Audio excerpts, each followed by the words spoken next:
And Miracle. it worked again. This is awesome. All right. Hi, everyone in Facebook land. Hello. I am so excited to be back here again with you all today. And first, I want to say thank you. Thank you to everyone who was here on Friday for our conversation with Erin and Trada Kelly. That was so much fun. I had such a blast. We decided to do it again. And today we have, of course, the amazing Sherry Thomas, award-winning author. Hi, Sherry. Hi, Bunmi. Yay. We're so excited to have you here. And I am just ready to dig into this book. Okay, let me pace myself because I'm super excited. I should introduce myself just in case you don't know who I am out there in the Facebook world. My name is Bunmi Emenanjo, and I am the founder of Atlas Book Club, a book subscription books company for internationally diverse children's books. And so what we do is every month we feature a different continent, and we send age-appropriate boxes with books and other materials to immerse the child in the culture of the country featured in the book. So for our January selections, we featured Asia, the continent of Asia in January, and we featured China, the Philippines, and India. And for our China book, we did Magnolia Sword, ignore my little band-aid, Magnolia Sword, The Ballad of Milan by Sherry Thomas. And we got such great feedback about this selection, and I am so excited to jump right into it. So Sherry, well, first of all, let's talk about the times that we're in, right? You and I talked briefly about it, offline, but I mentioned that books provide such an escapism for me, and that has always been the case. And our goal here today is to provide hopefully an hour or so of escapism for everyone who's at home now practicing social distancing. So how have you been coping during this time? Actually, my life has barely changed because I have worked from home for as long as I've been writing. So I have reached a point where it's become a hassle to put on regular clothes, to change out of my pajamas, to put on regular clothes. Sometimes I think twice about, do I really want to go out? Because I'll have to haul myself to my closet and take off my pajamas. So in that sense, my life has hardly changed. Mm-hmm. And I think at the beginning of the realization that we will have to practice social distancing, I saw something on Twitter that basically was an introvert exulting, saying, we have been training our whole lives for this. Yeah. So yes, I don't consider myself like a huge introvert. Mm-hmm. Like I deal with people just fine, but I really do like staying home. Yeah. And I really like not having to go out. So for me, it has not been too much a problem. But the good thing is nowadays at home, I have access to all kinds of storytelling. So escape anytime I want. Yeah. And I think it's just been interesting how different people have been, handling it and have been impacted. And I know, speaking of introverts, I consider myself what you would call an extroverted introvert. And I love being home. And I joked on social media that this introvert thing and this excitement about being home only works if you're home by yourself. It's true. It's very true. But everybody's home now and everybody wants something, but we will get through.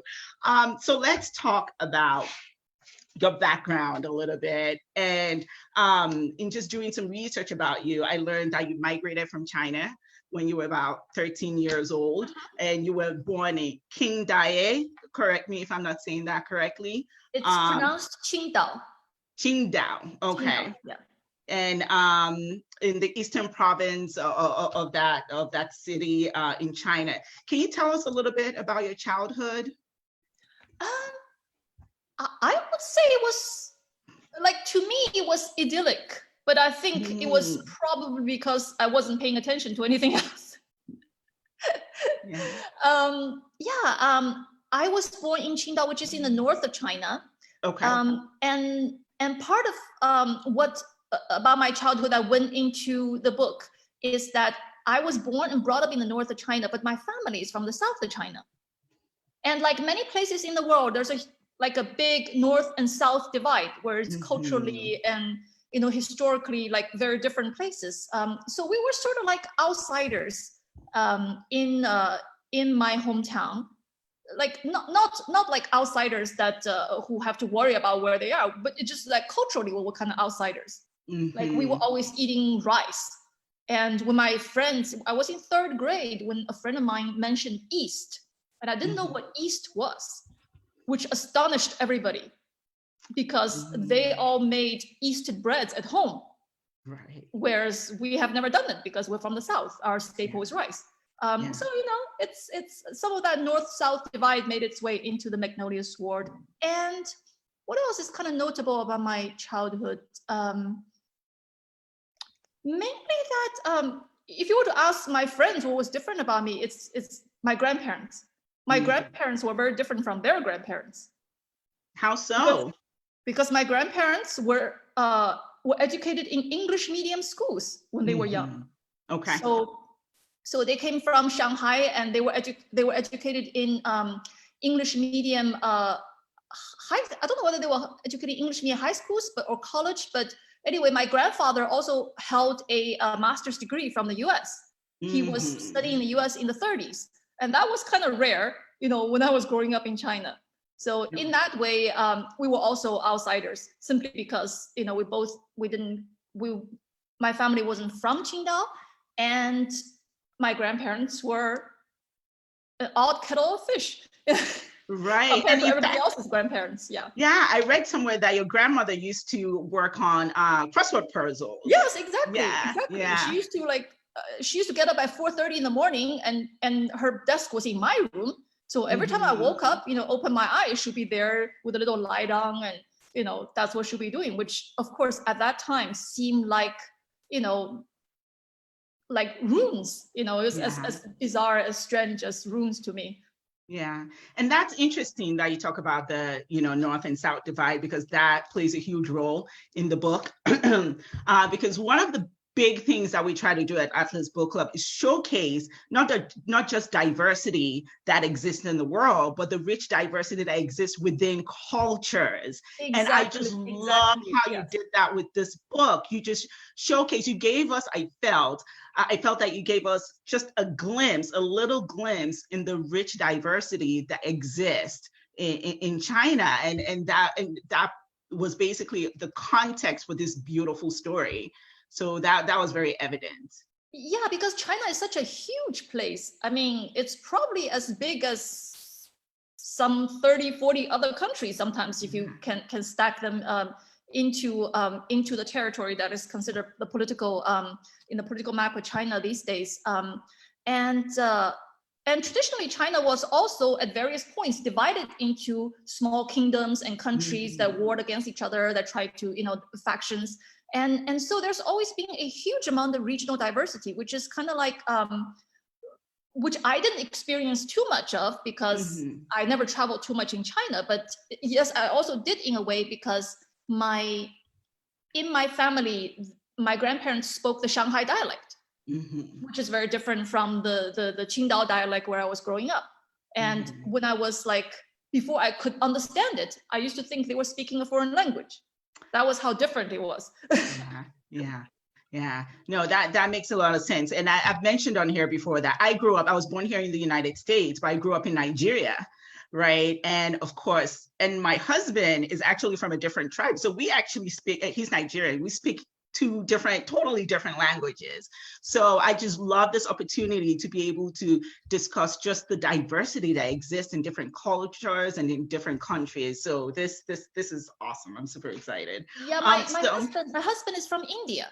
Okay. So another hugely diverse country. Yeah, where different regions have different languages and all that.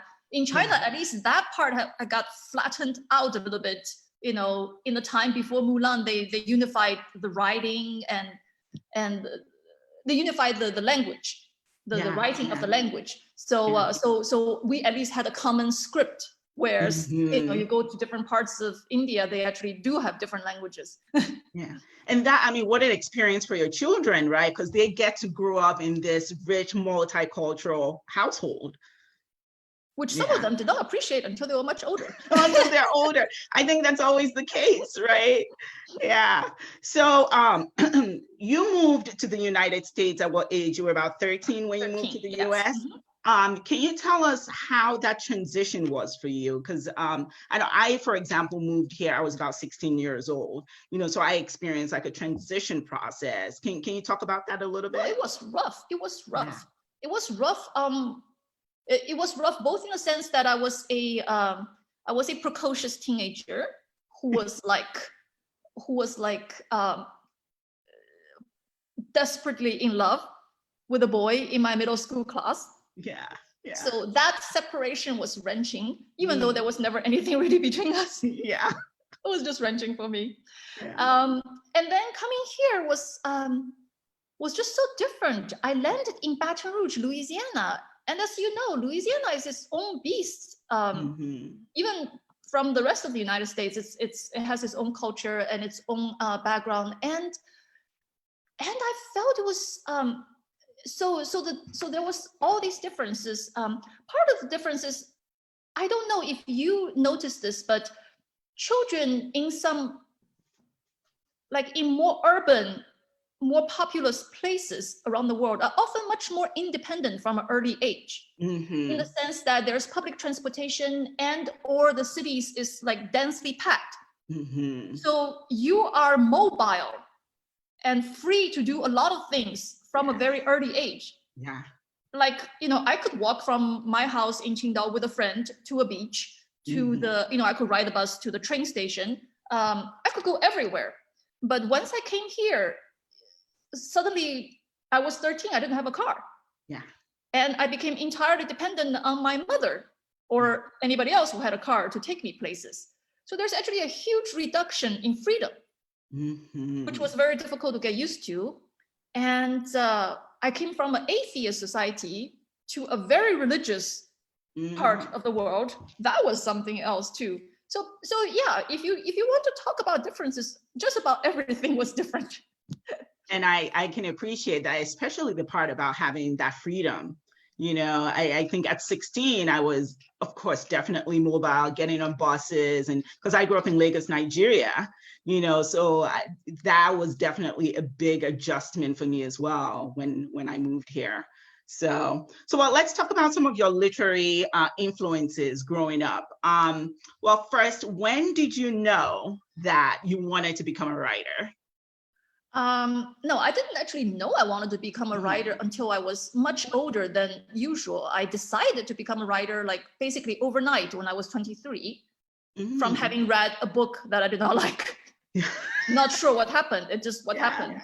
The first time I ever thought about being a writer, I think I was in 5th grade. I wanted to write children's books, but then I tried my hand at it and realized I couldn't plot.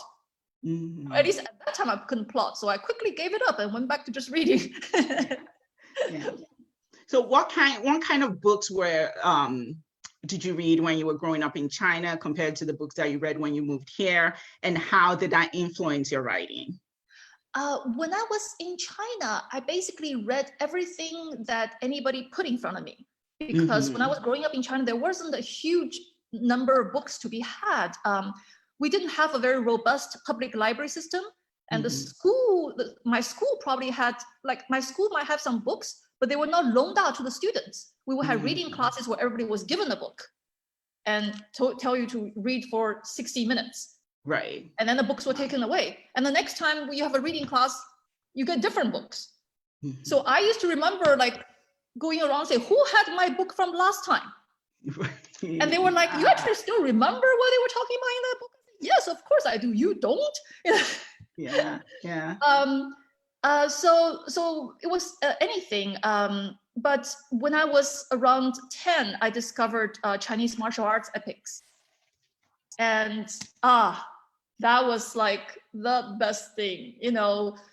If you have people out there who discover like fantasy or science fiction for the first time, you understand that feeling. that the feeling like a whole new different world, like nothing you've known before opened up in front of you. Yeah. So that was my favorite thing about being Chinese is actually being fluent in the Chinese language, so that I can read all these works in their original format. Yeah. Oh, that's such a gift. Yeah, and I can see the influence of that in the Magnolia Sword. I can definitely see it. So well, let's talk about the book. So you usually write historical and contemporary romance novels, right? I wrote mostly I wrote 9 historical romances, and then I moved to historical mysteries.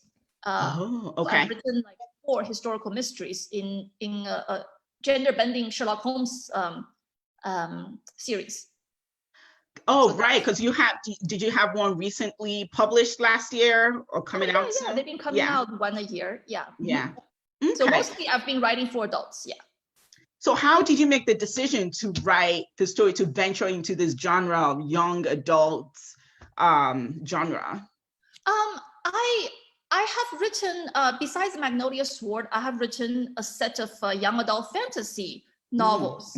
Well, actually, book 1 is like right here. This is the cover for, and those I wanted to write simply because I have always loved Harry Potter, and my son loved Harry Potter. I was like, we want to write something Harry Potter-ish, but different, but fun, and maybe for like with more romance and stuff like that. So that's what we did.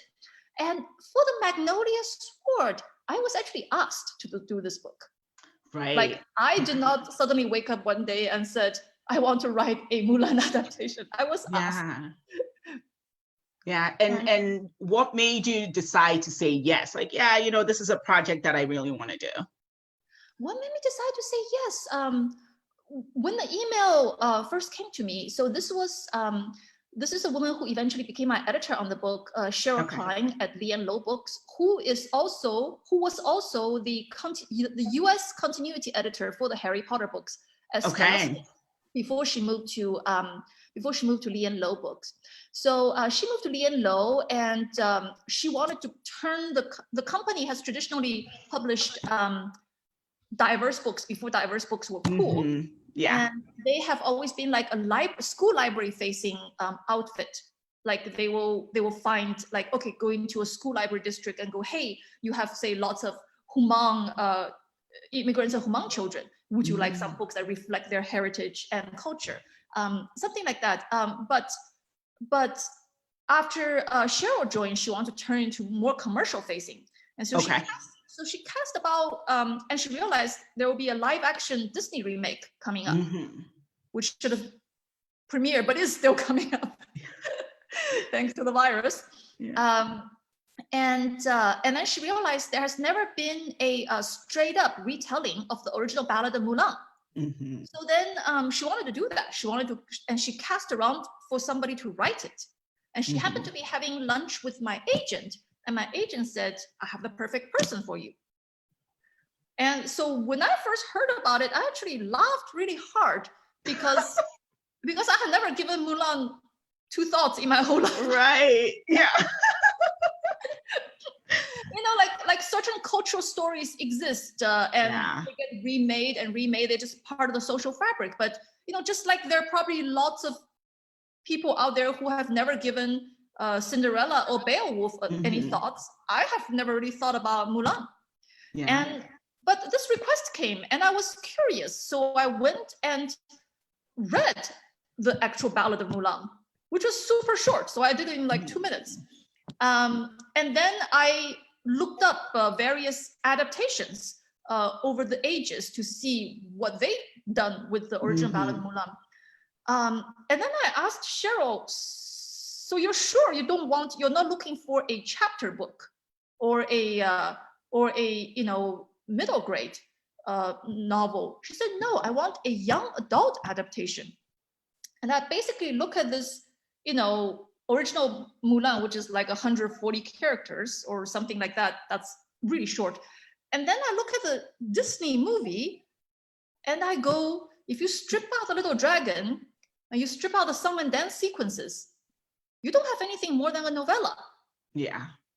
And that's when I realized that, oh, if anybody wants to do a novel, they're going to have to reconceive this from the ground level up. Mm-hmm. And then I suddenly remembered my love of Chinese martial arts epics. I was like, what if I could mix some martial art epics elements, like the most commonly used tropes or just whatever tropes I liked, and give this a little more background, because in the original Ballad of Mulan, there's actually nothing about what her family did, Right. what she did in the military. We know she's not too poor because she went ahead and bought a horse and bought a sword and bought all those things. But that's basically all we know. And so I was like, well, if you let me do a martial arts version of Mulan, then I'm in. And my editor was like, great, let's do it. I love it. Yeah. And that's one of my favorite parts. I grew up watching martial arts movies, and that was one of my favorite parts about this book, because you just described the fight scenes so intricately, and you feel like I felt like I was actually watching a movie, reading the book. That's the whole point, right? You want it to be, for a book like this, you want it to be cinematic.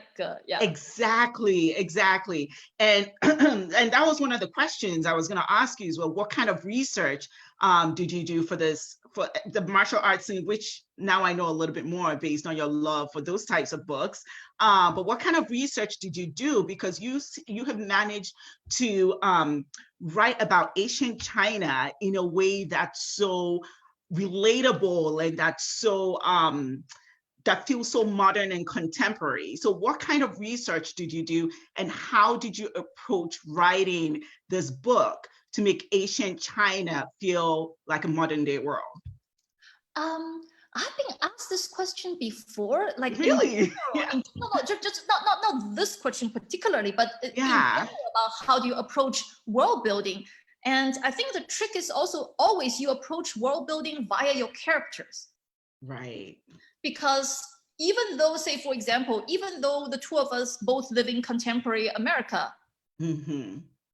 because of where we came from, because of our current locale, because of who we have met in life and who we have married and who, the choices we have made, and because of our personalities, we are going to experience American culture in a very different manner. Mm-hmm. So same with ancient Chinese culture. You might have the same set of restrictions and rules for everybody.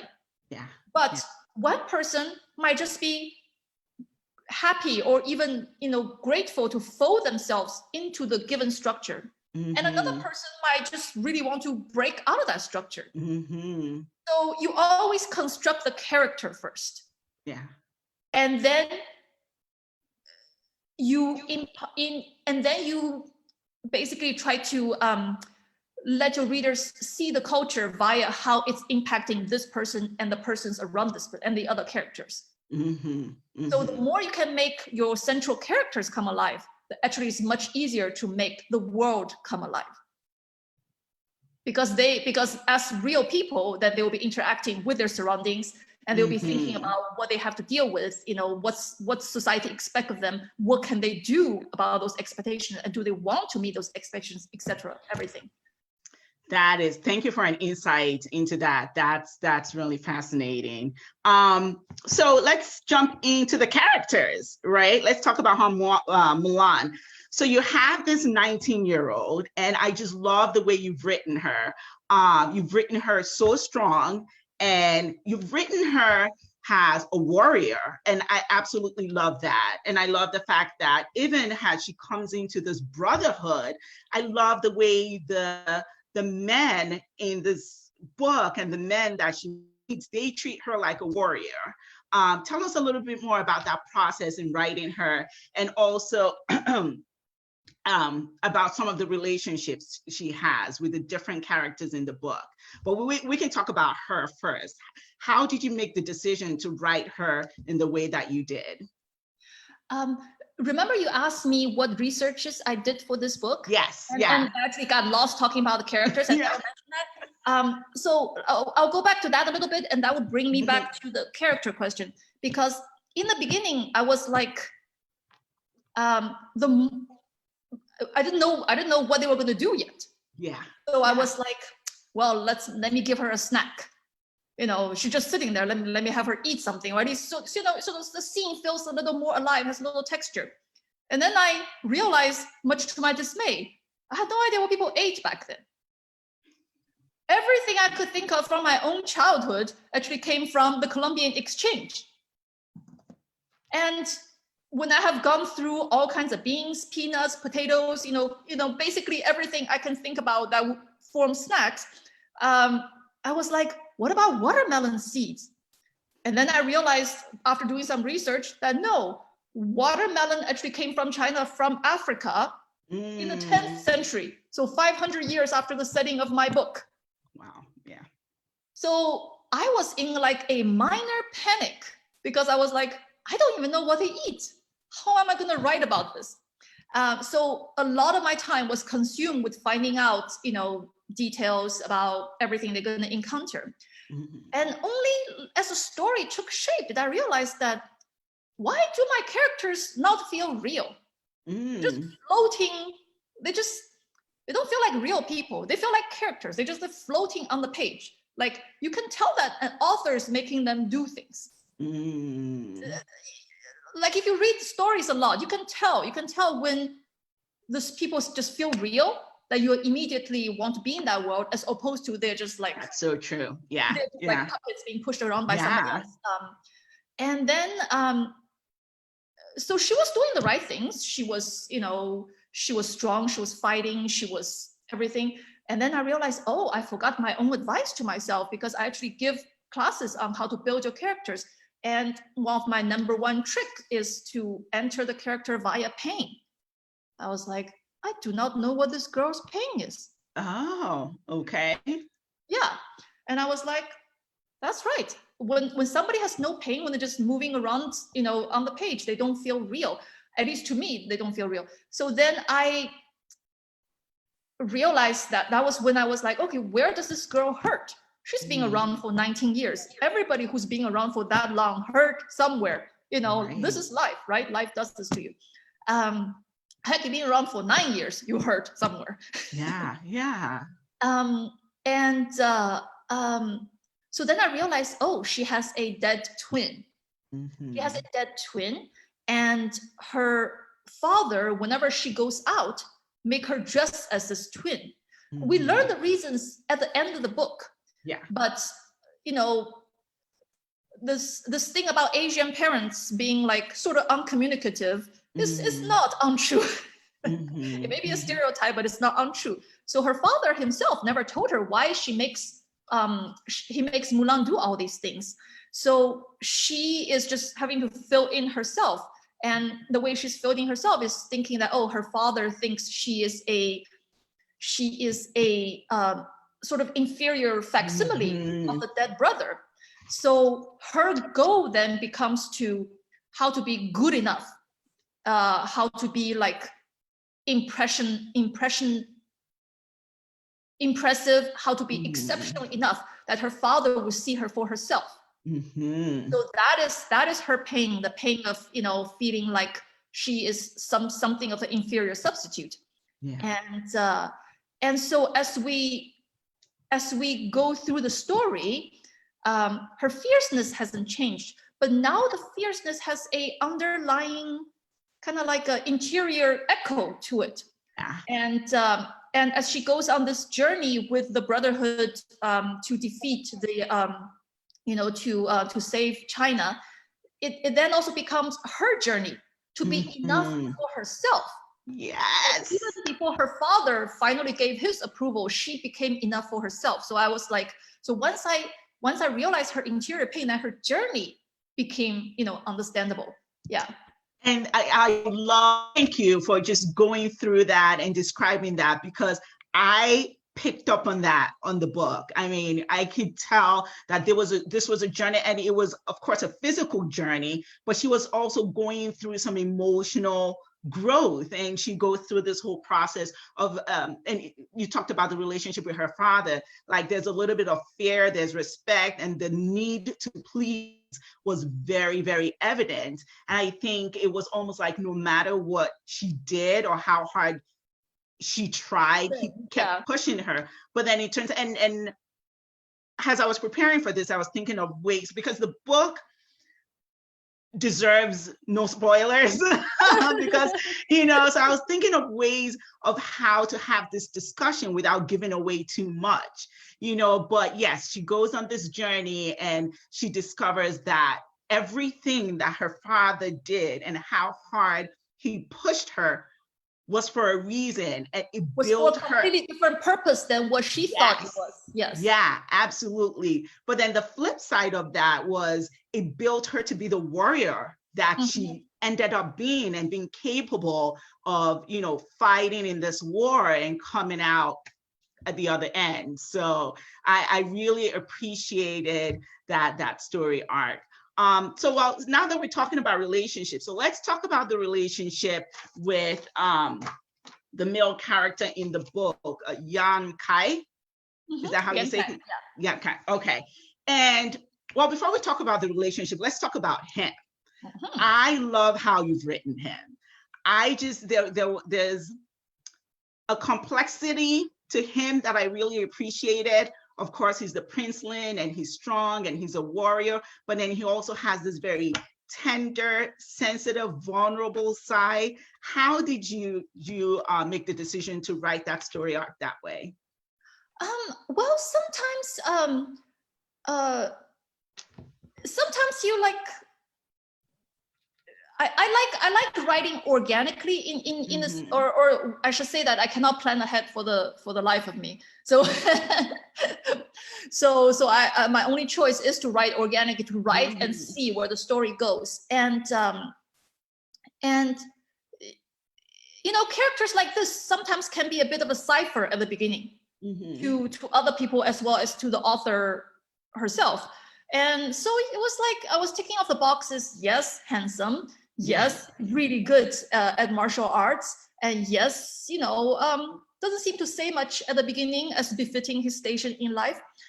But then I began to, as they keep interacting and he reveals bits and pieces of himself, people who have read this book will know that there's a scene involving some wolves. Yes. Yeah. And the princeling's reaction to the wolves was very different from what Mulan thought they would be. And basically he turns out to be somebody who is afraid of a lot of things. I think we can say that. It's a bit of spoiler, but it's not. He's afraid of a lot of things. And that came from his childhood. But basically what he is brave despite his fears. Like explicit, like sometimes debilitating fears that he just, he just lives with them, and he just deals with them as they go. I think part of that is because as I, go through world, I realize, there are actually a ton of people around me who deal with various numbers of depressions and anxieties, and they just, carry on, which is a great, a great example of courage in and of themselves. Because they cannot help how their brain is wired. If you're anxious, you're anxious. You're afraid, you're afraid. But then it's what you do in the face of that anxiety, of that fear, that makes you who you are. And I love that was in that book. I mean, when I read that, I absolutely love it, especially considering who the audience for this book is, and it lets them know, it's okay. This is just part of who we are. And I also love that in that moment, in that scene that you described with the wolves, is where you could feel a stronger bond and connection between Mulan and this character. And it's almost like I see all the time that when other people are vulnerable, it gives permission to the other person, that it's okay. It allows them to be their authentic self. And that creates that bond, or strengthens that bond between the two characters. Yes, exactly. Because Mulan is somebody who is literally in disguise, right? Exactly. But she's also a person who's used to present a different front. to keep her own vulnerabilities in the back, to like not talk about it, not, even touch on it. Like she knows it, but nobody else is to know. So he is actually the one who's more open with what, he's less, he has fewer pretenses about himself, and he's willing to be open with her. And that really, really has an impact on her, to see that you can be authentic and then still be brave and powerful. Yeah, I love that. I love that. And then also, I love how you've written their romance, so let's talk about their relationship now. Because I read the book several months ago, but then of course I picked it up again in preparation for this. And that's when I saw that Milan was actually 19 years old. For some reason, when I read it the first time, I thought she was younger. So I love how even though she's 19, I love how you've written their relationship has a very sweet, delicate, innocent romance. Can you talk a little bit more about that? Well, part of it was there's so much in this story. There's no time for like a full-on sexy romance. That's true. That is very true. There's a lot going on. It was really funny because one reader who, after having read it, came and said, "Oh my God, why didn't you put a kiss in there?" And I was like, "Are you telling me there was no kissing in this book?" I was like, and I was like, "Oh, come to think about it, I guess nobody has time for that. We're fighting a war. So much else. It's like they are in the thing about their relationship is they are in such deep communion at moments. Yes. So there may not have been much like physical thing, but they were like there's like a great emotional kind of exchange. Yes. So I as a person who is a big fan of like deep emotions in books, did not even notice there was no official kiss. And I was like, you know what, I'm totally fine with that. It wasn't necessary. The sweetness of it might just be because they're too busy. They're like really too busy. Yeah. So there's a war going on. They're like constantly on the move, and when they're not on the move, they're like, having to hash out like their own issues with their parents, with because the martial arts epics about the martial art elements about this book is that Mulan's family and another family, they're in a like a generational like feud, basically. Like two young people, one young person from each family has to go and fight in this duel every generation. And Mulan and her male lead happen to be the two people in this generation. So they have to deal with like their family's feud, the past and the future, and so they're just like, it's packed. This book is packed. It is. We don't have time for kisses. Right. There's like, as I said, I didn't even notice there was no kiss. Yeah. And now that I think about it, that's right. There was no kiss. Now that you mention it, but I mean, the chemistry and the emotional connection was definitely there and very strong. So it wasn't even necessary. So and another reason I made her 19 and him actually a little older than that was because traditionally in China, there's no such thing as dating. You don't just like go out and date. To get to their level of acquaintance, if you don't want to go further with this romance, they pretty much have to get engaged and get married. So I didn't want them to be like, I didn't want like a bunch of 16-year-olds to get married. That's why I made them a little older. Yeah. And so the other relationship I want to talk about is the relationship between Kai and his aunt. So that was another relationship that stuck out to me because of course you have his aunt who's, initially presents as very strong, very powerful, like no nonsense aunt. Can you tell us a little bit more about that relationship? So in the book, this is this generational duel, right? And in the previous generation, it is Kai's mother and Mulan's father who had a duel. And Kai's mother died from the duel. And so his aunt, who should have been the one fighting Mulan's father, had always blamed herself one, blamed herself for it, Yeah. and two, deeply, deeply hated Mulan's father. Yeah. So she is a lot of, at first she just seems to be this like very vindictive lady. Mm-hmm. But as we know more about her, we see that she's had a difficult life and that she's had to deal with a lot of things. And another thing is she's had to also learn how not to be consumed by her own thoughts of vengeance. Yeah. Like a huge theme in this book is actually forgiveness. Yeah. Yes.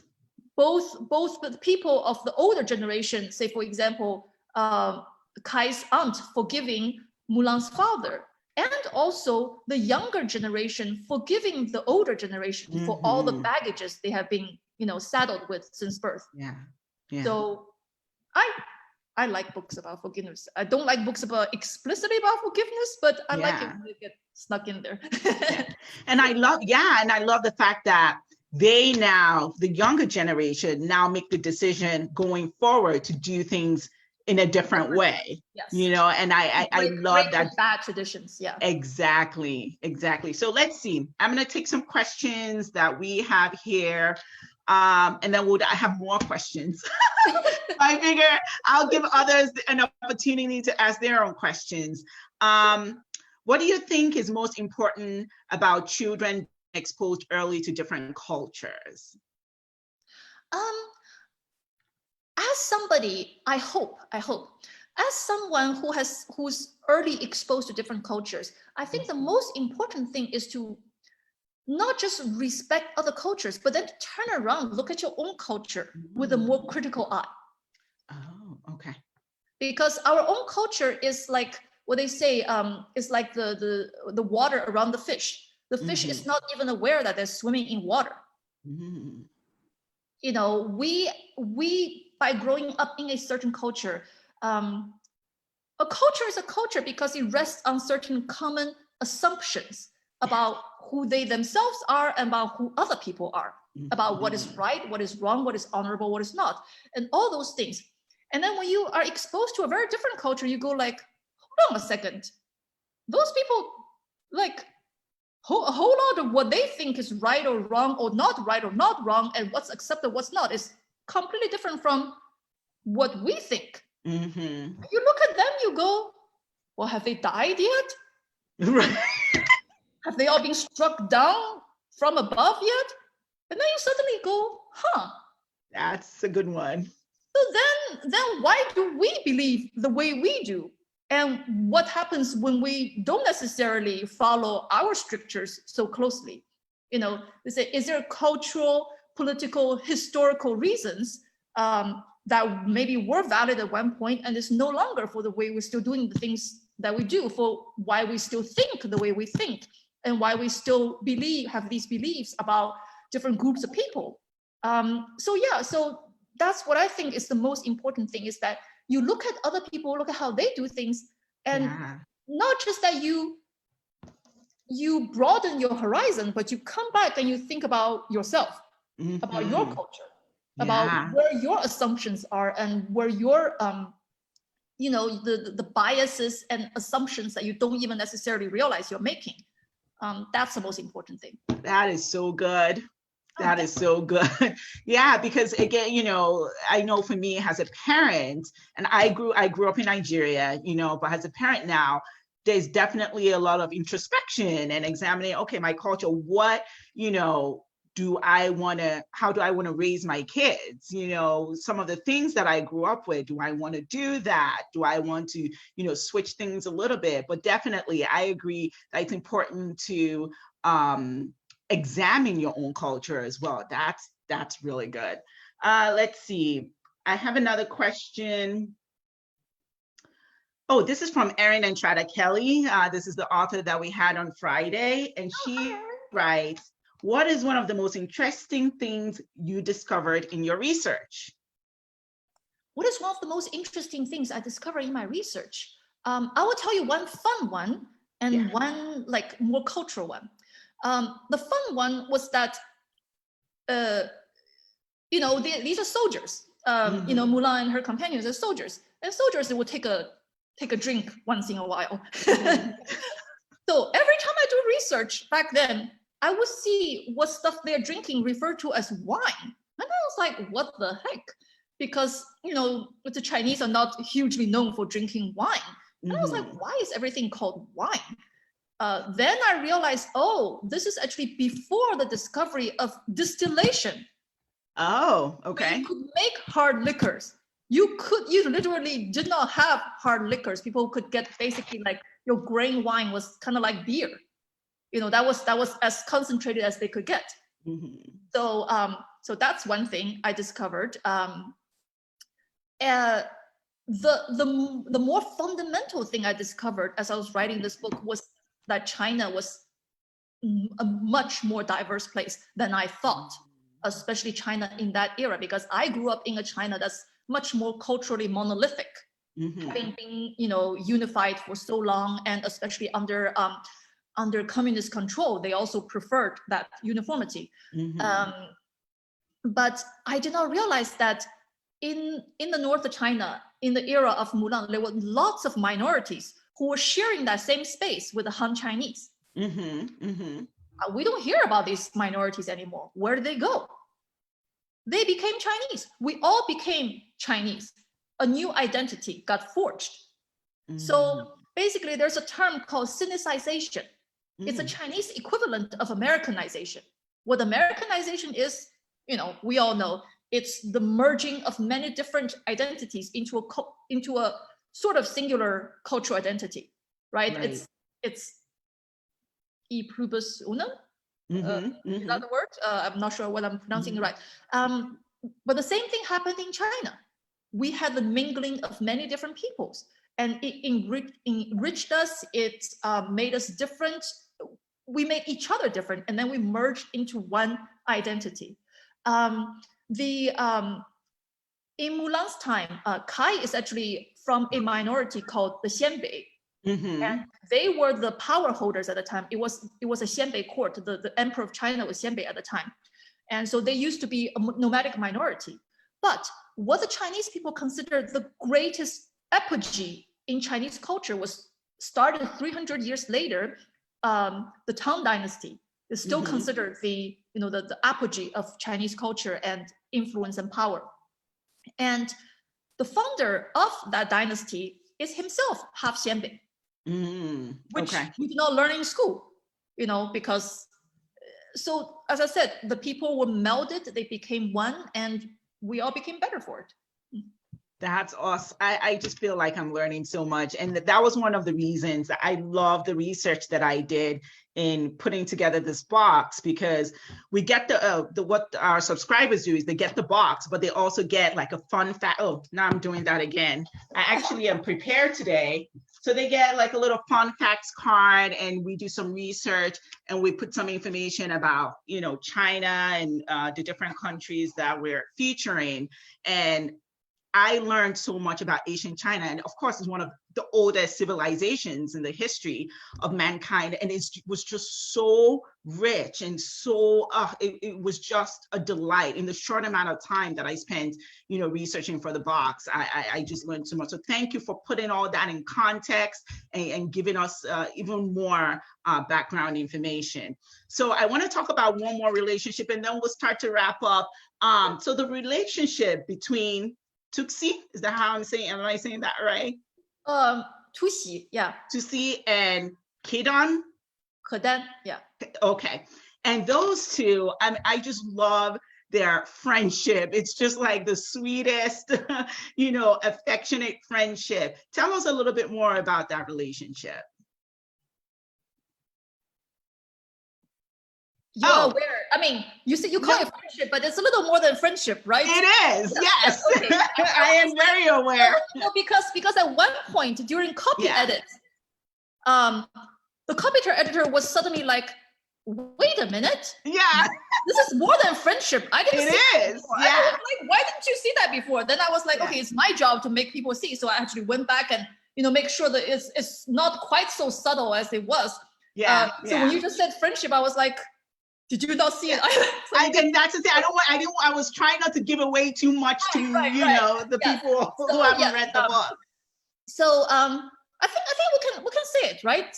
Yeah. They are two young men who are, probably they're two young men who are romantically interested in each other. Yeah. But they started as friends, and one of them very much doesn't think he is good enough for the other person because he's illiterate, and the other person is like writes beautifully and is highly educated. Obviously, later he's gonna learn that he's even the social distance is even greater than he's supposed. But as long as they're together on this journey, they're brothers in arms. Right. And they admire each other for their different abilities. And Kedan is a very fun person.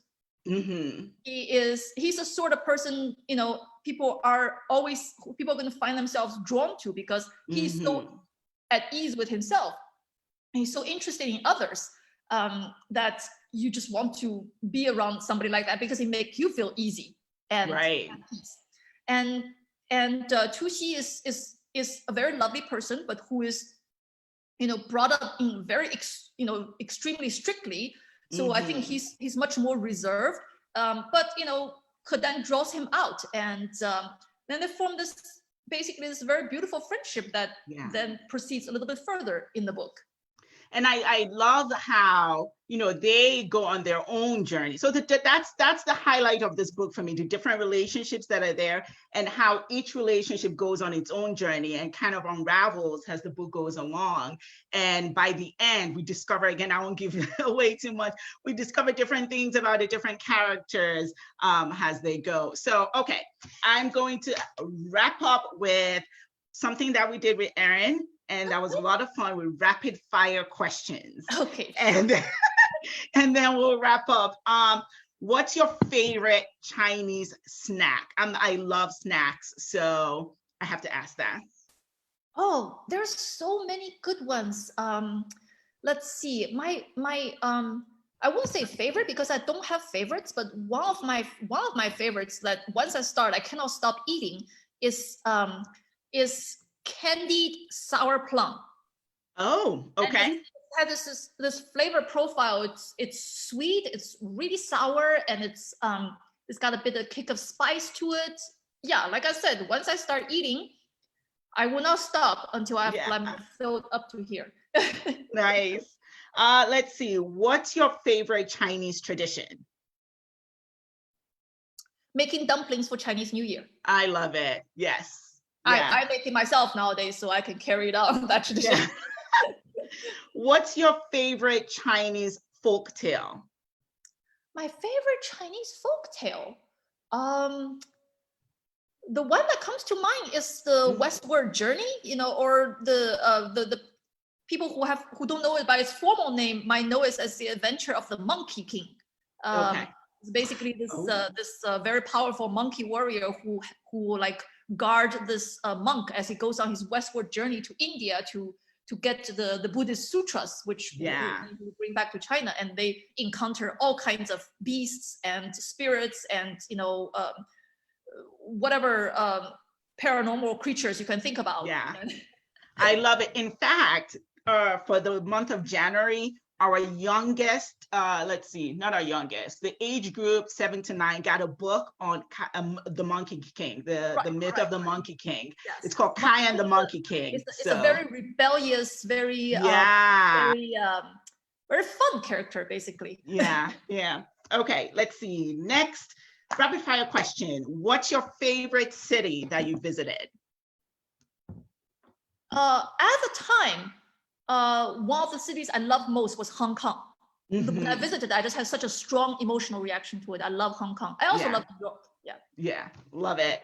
And let's see, what's one thing you have recently learned that most cultures share? So to give you an example, when Erin was here, we talked about mermaids, and she said that's what she recently learned, that a lot of folk tales have mermaids, like Filipino culture has, and in fact, I connected with that because Nigerian folk tales have mermaids. So what's one thing you've recently learned that most cultures share?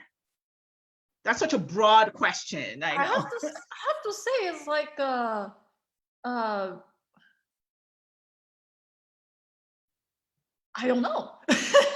No worries. I have not come to that. I have not come to that startling realization. Well, we'll take, let's see, I have a couple more questions that just came in and then we'll wrap up. So this is from Frazen T. Marie. Have any of your books been translated into your birth language?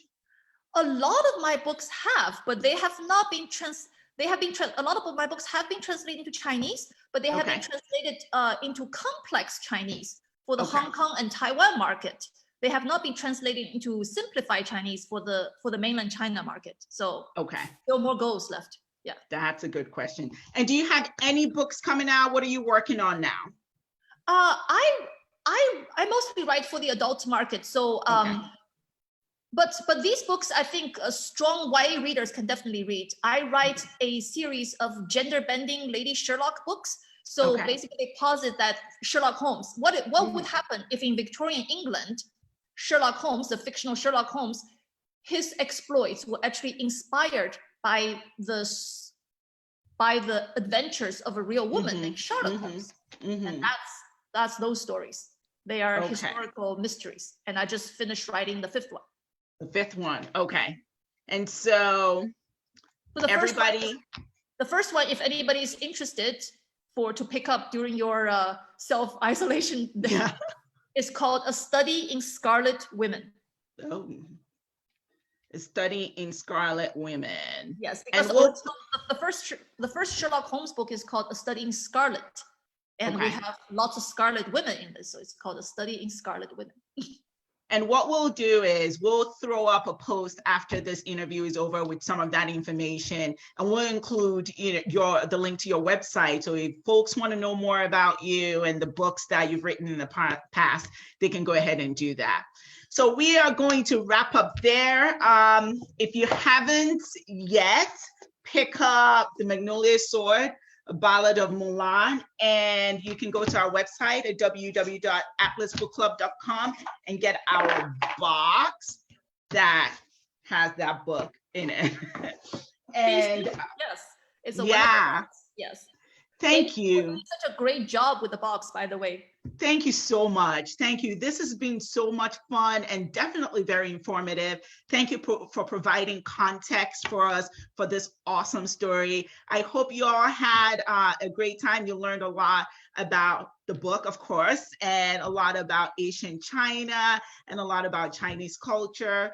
And thank you, thank you, thank you. We'll be doing more of these in the future. This has been so much fun. Thank you so much, Sherry. Thank you, and thank you everybody out there. Thanks, bye. So I am going to go off live now. Thank you.